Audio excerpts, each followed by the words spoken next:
शब्दों के कोश को बढ़ाने के लिए हमें विभिन्न प्रकार से शब्दों का निर्माण करना पड़ता है। जैसे कि उपसर्ग के प्रयोग से शब्द बनाए जाते हैं, प्रत्ययों के प्रयोग से शब्द बनाए जाते हैं, संधियों के माध्यम से नए शब्द बनाए जाते हैं। उसी प्रकार एक और विधि है जिससे कि हम नए शब्दों का निर्माण करते हैं, वह है समास। समास क्या है?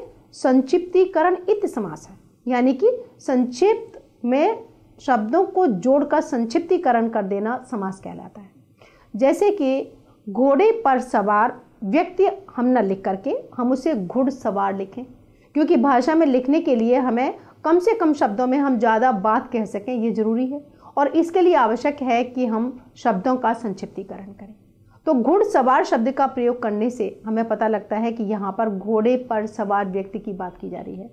तो जो घुड़सवार शब्द है वो समास के माध्यम से बना। ऐसे शब्दों को समस्त समासिक पद कहा जाता है या इनको समस्त पद भी कहते हैं।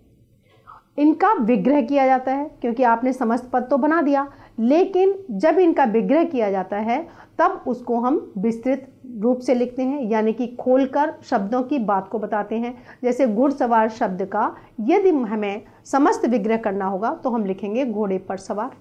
तो यानी कि समस्त पद और समास विग्रह, ये दोनों ही चीज़ें आपसे एग्जाम में पूछी जाती हैं।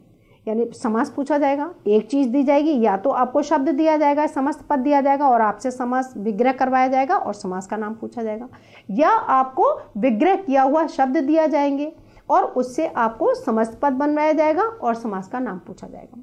तो आप पहले समझ लें कि समास है क्या, जहाँ पर हम शब्दों को मिलाकर उनका संक्षिप्तीकरण करें, वो समास कहलाते हैं। उदाहरण के तौर पर जैसे राजा का पुत्र, हम न कह करके हम उसे क्या कहेंगे? राजपुत्र।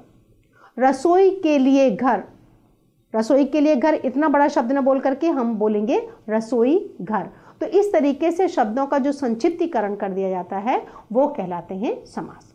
अब समास कितने प्रकार के हैं? 6 प्रकार के। आपके कोर्स में 6 प्रकार के समास हैं।